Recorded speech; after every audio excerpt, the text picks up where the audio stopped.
I remember the first time I drove into the Silvercrest community. It felt like stepping into a dream.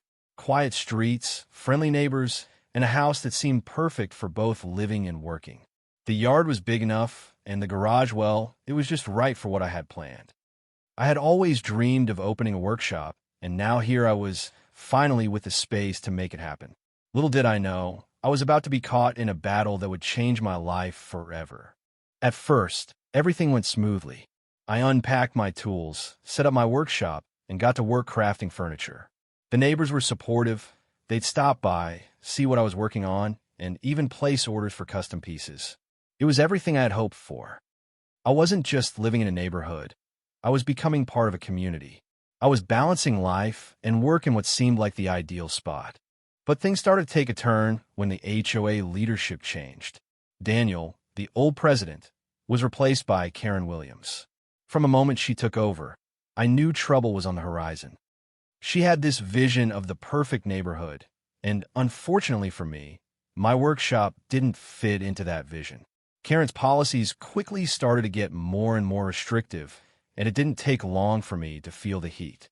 Karen was one of those people who could talk a big game about raising property values and creating harmony, but her real agenda seemed to be about imposing her own version of perfection on everyone else. The first few days after she took over, I didn't notice much, just some harmless chatter and changes to the neighborhood rules. But then, she started focusing on me, specifically my house, specifically my garage. It was like she had a radar for any minor infraction. The first warning came when I got a letter about my trash cans being left out too long after collection. Okay, fine, a little annoying, but I didn't think much of it. The next notice? Apparently, the too bright sign on my garage. Except there wasn't even a sign, and then came the noise complaints. Noise. My workshop operated only during regular business hours. No loud machines, no after-hours work. But Karen kept coming at me, nitpicking every little detail. I shrugged it off at first. I mean, I was following the rules, right? But then it got personal. One day, I received a notice saying my business was a safety concern and that they'd be inspecting it soon. I didn't know whether to laugh or cry. But I showed up, hoping that maybe, just maybe, this was a misunderstanding. I mean, who would actually be that petty? Well, apparently, Karen would. I walked into the HOA meeting to find Karen standing at the front, flanked by a few residents who seemed like they had an axe to grind with me. Karen didn't even look at me when she spoke. Jason Miller's workshop is a threat to the safety and aesthetic of the neighborhood, she declared. The words hit like a slap, and before I could defend myself, she had already convinced everyone in the room that I was the problem. It felt like a setup. My neighbors, who had been supportive, were now silenced under Karen's iron grip. I didn't know what to do. I felt like I was drowning in complaints. This wasn't just about a workshop. It was about trying to push me out of my own home. That's when things really took a turn for the worse. The morning I'll never forget started with a loud knock on my door. I opened it to see Karen, 2 HOA council assistants, and several security guards standing outside. Without even a hint of courtesy, Karen shoved a piece of paper in my face. "This is an HOA inspection. We have a right to inspect your property," she said, her tone like ice. I asked why I hadn't been notified, and she just waved it away like it was no big deal.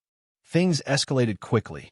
The guards entered without permission, and one of them headed straight for my garage, tools in hand. I tried to stop them, recording the whole thing on my phone. "You can't do this," I yelled. "You need a warrant." But Karen wasn't listening. "Resisting will be considered obstruction," she sneered.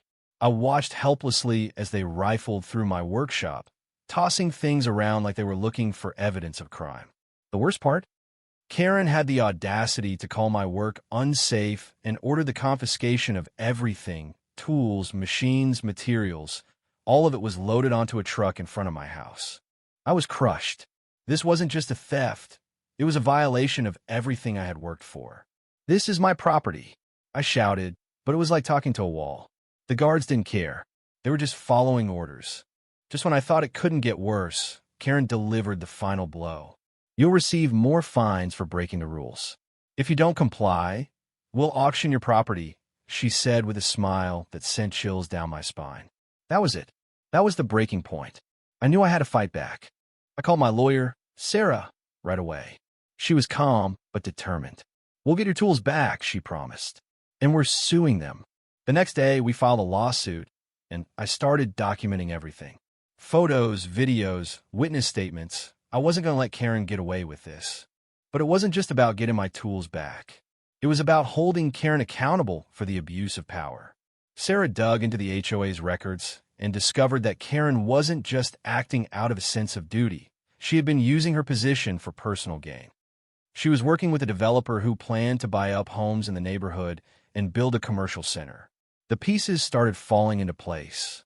Karen had been deliberately creating conflict, trying to force homeowners like me to sell at a fraction of the property value. With this new information, we hit Karen with a lawsuit. Not only was she abusing her power, but she was also committing fraud.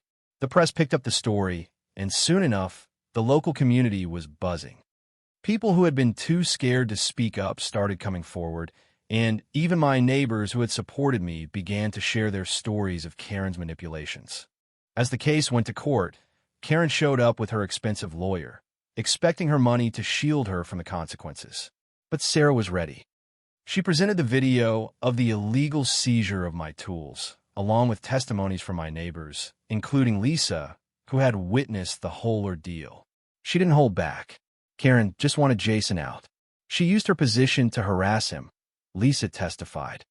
The evidence was clear, and Karen's defense crumbled. It all came to a head when Sarah revealed Karen's financial ties to the developer. The judge was furious. Karen's whole facade of community concern was exposed. And when the judge finally ruled in my favor, it was like a weight had been lifted. The HOA had to return my tools, compensate me for my losses, and Karen was found guilty of abuse of power and fraud. She was fined and banned from holding leadership positions again. That wasn't the end, though. Karen's reputation was shattered, and she had to sell her house to cover her legal expenses. Meanwhile, the HOA underwent a complete overhaul.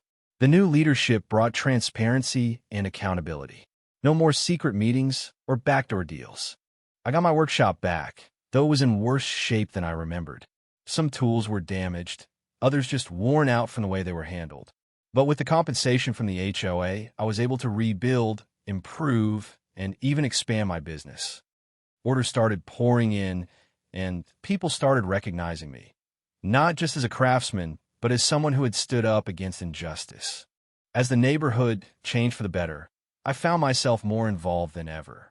I helped organize community initiatives, worked with neighbors like Lisa on mutual aid projects, and became an advocate for fair treatment. And through all of this, I learned a valuable lesson. Never back down when you know you're in the right. Karen's story became a cautionary tale, a reminder to always stay vigilant and fight for what's right. So, the next time someone like Karen comes along, maybe they won't get away with it. But we have to be ready to stand our ground, because this fight isn't just about one person. It's about the entire community.